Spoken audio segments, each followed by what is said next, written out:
like a total scam. But theoretically, in the world of finance, this exact mechanism really does exist. Here is our path today. 1. The basics of arbitrage. 2. From berries to global markets. 3. Pure, merger, and convertible strategies. And 4. The impact of modern technology.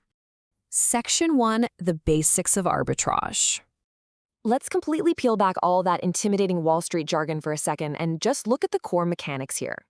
Imagine you live in a city and there are two distinct markets right down the road from each other, Market A and Market B.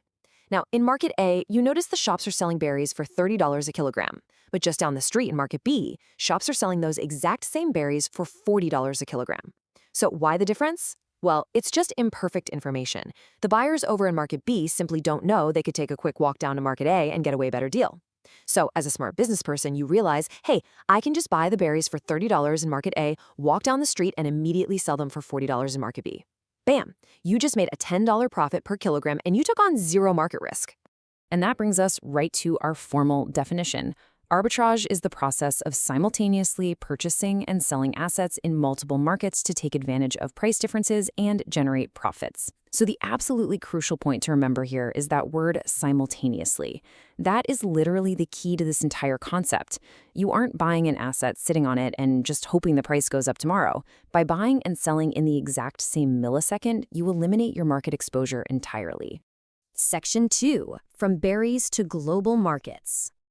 Now that we understand the physical concept with the berries, let's inject this exact same logic into the high-speed world of global finance. And this brilliantly illustrates how the analogy translates to real money. Take foreign exchange markets, for example. Let's say you see you can buy $1 for 70 Indian rupees on one exchange, but on an American exchange, you can instantly sell that exact same dollar for 71 rupees. Boom, you just made a 1 rupee margin. Or think about the stock market. A multinational company's stock might be trading on the New York Stock Exchange for exactly $1, while over on the London Stock Exchange, it's trading for $1.05. So you buy 1,000 shares in New York for $1,000 and instantly sell them in London for $1,050. You literally just pocketed $50 with zero risk. It's all about capitalizing on these tiny, fleeting margins. But, here's the catch. As you keep executing this strategy, buying huge quantities in the cheaper market and dumping them in the expensive market, you are actually shifting the fundamental forces of supply and demand. If we go back to our berries for a second, if you buy up all the supply in Market A, well, the price there is naturally going to start to rise. And as you flood Market B with all your new berries, the price there is going to drop. It's like a seesaw. Eventually, the two prices will meet in the middle, the gap completely closes, and your arbitrage opportunity just vanishes into thin air. Section 3. Pure, merger, and convertible arbitrage. Let's break down how this builds into 3 specific strategies.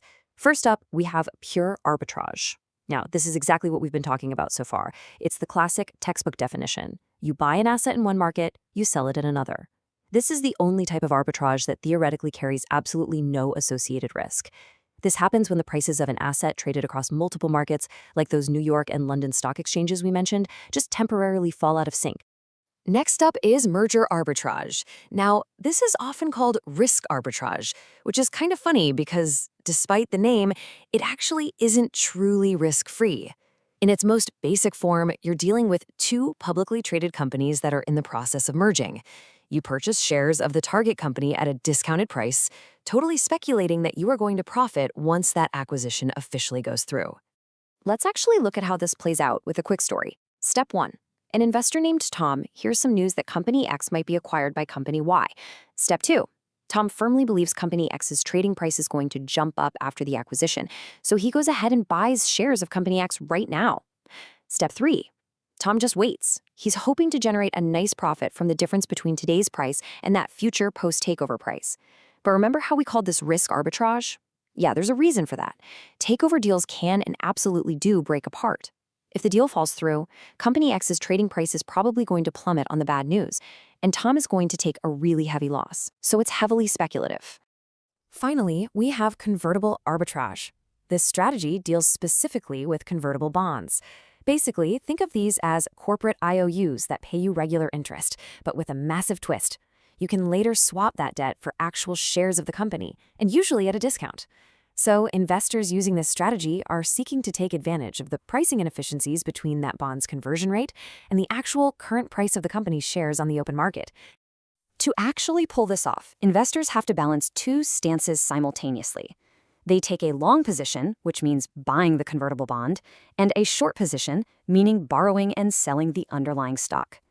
By really carefully adjusting the ratio between these two positions, they can effectively lock in a margin, regardless of which way the broader market actually moves. It's incredibly clever.